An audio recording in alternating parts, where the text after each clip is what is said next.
The yearly premiums that citizens of Atlanta pay to buy their fire insurance is based on the Atlanta Fire Rescue Department's Insurance Service Office rating. Recently, there has been a concern that the ISO rating will be worse than the Class 2 rating that it currently enjoys, and therefore that premiums will increase considerably. Two questions.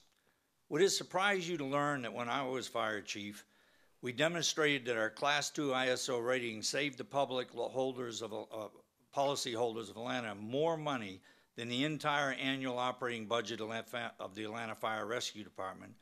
And as mayor, what would you do to ensure that the Atlanta gets back to and maintains its Class 2 rating?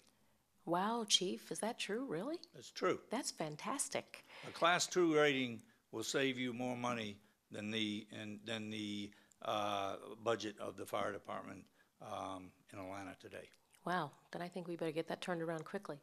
I think we are on the path to correcting all of the challenges that we have, and part of it is restoring the number of people that ride on a fire truck. It's restoring all of the resources, most of the resources that the fire department has lost in this last budget cycle.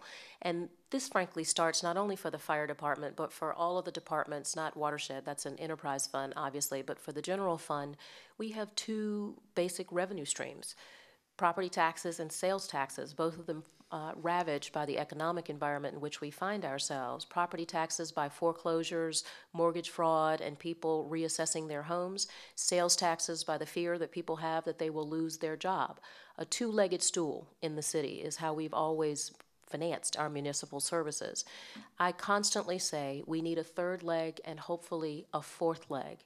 And so my suggestion, sir, would be that we add more top-line revenue by finding that third leg. And it would be something like this, monetizing our city assets. So whether we are looking at the Utoy Creek Reclamation Center that we could leverage across our system and perhaps the metro region, or whether it's taking our regional or our training center at the police academy and the fire academy and making them a regional center and turning that from a cost center into a profit center.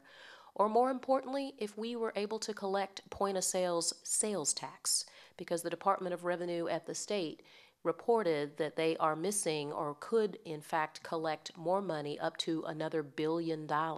So rather than have the state collect it and miss it and send us only what they collect, I'd rather collect it at the city level at the point of sale. It would be hundreds of millions of dollars. So it would serve the purpose that we would have more revenue, then we would have more resources for the fire department, the police department, and other departments in the city. And of course, that would bring our ISO rating back to a 2 and maybe even better. Thank you. In the 60s, we responded to alarms on all engines and truck companies with a minimum of 4 firefighters and answered 15,000 alarms a year. Today, we respond with a maximum of 3 firefighters on these companies and almost 100,000 alarms per year. Do you think they were more or less capable fire department today? We are probably a less capable today, not because of the commitment of the firefighters you left in your wake and in your legacy, sir. But I would tell you, not having adequate staff members on a truck is demoralizing at a minimum and dangerous at a maximum. So I would be in favor of having 4 and 4. If we had money, we certainly would love to go to 5 and 5. I don't know of anybody doing that in the state right now, but certainly Atlanta would like to lead the way. But we are in a time of infinite need and finite resources. And so unless we address this very basic business model, if you will, of the two-legged stool, that will not be in the foreseeable future. But my preference obviously would be at least 4 and 4, and hopefully even more if revenue did in fact permit. 2 of the critical components in order to accomplish the fire service's mission of saving life and property are a quick response time and the functional staffing of companies or units. Which of these components do you find more important and why?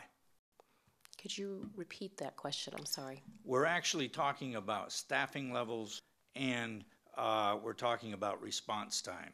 So in many cases in public policy, we put fire stations where maybe it's cheaper to build them rather than looking at response time.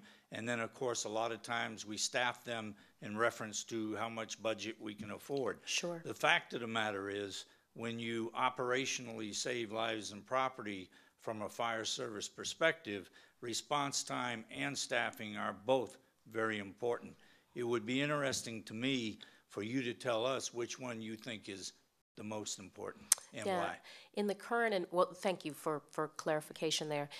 It appears to me that looking at where our fire stations are, and perhaps Mr. Arcangeli, even in our police stations as well, we haven't done significant relocation or location analyses on the departments in probably a generation. We have done a little bit of tweaking around the edges, but if you look at how Atlanta is developing today, we're going up as opposed to out. Which means our environment is changing dramatically and has done so over the last at least 15 years. We have seen over the last 10 an influx of some 100,000 people, and we are now at about 500,000, just north of 500,000 people. I think they are actually equally important. In today's environment, we can't move a fire station. That's just impractical. And so what we have to do is try to overcompensate with staffing levels. And so I would agree that it is equally, if not more important today to have more folks on a truck so that they can get to the fire or get to the medical emergency that they're trying to reach. If I had my druthers and I had a magic wand, I would probably replace or remove all of the fire stations off the map today and redo the configuration based on where we live today and how we live. So when you look at residential homes that are in our traditional neighborhoods, as well as downtown, the increased density, perhaps mostly in Midtown and downtown, where you have stacked flats and you have townhomes and you have condos, you may have an even greater concentration of fire staff and fire houses so that they can reach those different environments and respond to them with the intensity that they deserve and require. In my experience, firefighters are some of the most dedicated workers in our society.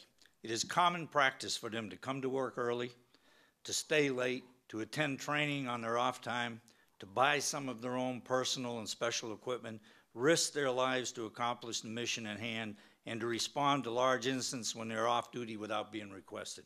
Do you agree with that? Absolutely. I've had the privilege of riding with both police and firefighters, and I think that both groups are incredibly committed. And frankly, I think it is an unparalleled profession. When I think about the things that you do every day, men and women put their life on the line so that I and my fellow citizens can sleep under the blanket of comfort and protection.